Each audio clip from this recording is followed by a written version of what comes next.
రాజ్యసభ సీట్ల కేటాయింపుల్లో మహిళలను పట్టించుకోని చంద్రబాబు మహిళలను దారుణంగా కించపరిచిన వ్యక్తికి మాత్రం సీటు కేటాయించి గౌరవించారు.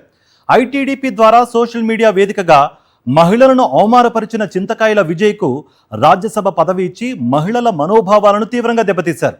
మహిళలకు ఇవ్వాల్సిన రాజ్యసభ స్థానాన్ని మహిళలను అవహేళన చేసిన చింతకాయల విజయ్కు ఇచ్చి స్త్రీలోకం పట్ల తనకున్న చిన్న చూపును మరోమారు స్పష్టం చేశారు సీఎం చంద్రబాబు. మహానాడు వేదికగా మహిళలకు 33% రిజర్వేషన్లు కల్పిస్తామని చెప్పి పట్టుమని 10 రోజులు తిరగకుండానే సీఎం చంద్రబాబు ఆయన తనయుడు లోకేష్ నాలిక మడత పెట్టేశారు. తెలుగుదేశం పార్టీకి 3 రాజ్యసభ స్థానాలు దక్కాయి. వాటిలో 33% అంటే ఒక స్థానాన్ని మహిళలకు కేటాయించాలి. చంద్రబాబు లోకేష్ ఇచ్చిన మాట ప్రకారం ఒక రాజ్యసభ స్థానానికి మహిళను ఎంపిక చేయాలి. తండ్రి కొడుకు అలా చేయకుండా 3 స్థానాలను తమ జేబులో మనుషులకే కట్టపెట్టారు.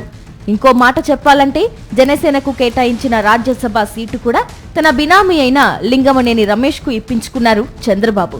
ఒక రకంగా చెప్పాలి అంటే ఈ 4 సీట్లు చంద్రబాబు తన సొంత మనుషులకే ఇచ్చుకున్నారు. ఇందులో చింతకాయల విజయ్ను ఎంపిక చేయడం మరో దారుణం. ఐటీడీపీ కార్యక్రమాల ద్వారా మహిళలను దారుణంగా ట్రోల్ చేసేవాడు చింతకాయల విజయ్. మహిళలను మానసికంగా వేధిస్తూ వారి పట్ల ఒక సైకోలా పోస్టులు పెట్టించేవాడు. పరోక్షంగా వారి మరణాలకు కారణమయ్యాడు. వైఎస్ జగన్ పాలనలో తమకు ఇంటి పట్టా వచ్చిందని సంతోషంగా బహిరంగంగా చెప్పిన గీతాంజలి అనే మహిళను సోషల్ మీడియాలో వేధించి నరకయాతనకు గురిచేశారు. దీంతో గీతాంజలి మనస్తాపం చెంది ఆత్మహత్యకు పాల్పడింది.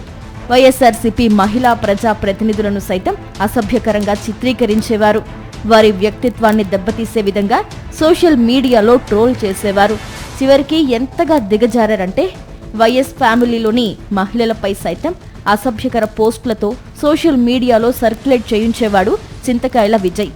అలాంటి వ్యక్తికి చంద్రబాబు బంగారు పల్లెంలో పెట్టి రాజ్యసభ స్థానాన్ని అప్పగించారు. మహిళకు దక్కాల్సిన రాజ్యసభ స్థానాన్ని వారికి ఇవ్వకుండా మహిళలను వేధించిన చింతకాయల విజయ్కు కట్టబెట్టారు.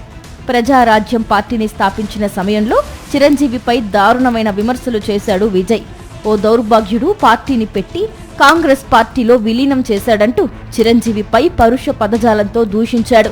80 లక్షల మంది చిరంజీవిని నమ్మి ఓట్లు వేస్తే తెలుగువాడి ఆత్మగౌరవాన్ని సోనియా గాంధీ కాళ్ల దగ్గర తాకట్టు పెట్టాడంటూ చిరంజీవిని ఉద్దేశించి విమర్శించాడు. అప్పట్లో చిరంజీవిపై విజయ్ చేసిన విమర్శలు తీవ్ర దుమారాన్ని రేపాయి. కాపులంతా విజయ్పై తీవ్ర ఆగ్రహాన్ని వ్యక్తం చేశారు. అవేమీ చంద్రబాబు పట్టించుకోకుండా చింతకాయల విజయ్కు రాజ్యసభ స్థానం కేటాయించారు. కాపులను విమర్శించిన వారికి, ఐటీడీపీ ద్వారా మహిళలను వేధించిన వారికి చంద్రబాబు రాజ్యసభ ఎన్నికల్లో పెద్దపీట వేశారనే అభిప్రాయం సొంత పార్టీలోనే వ్యక్తమవుతోంది.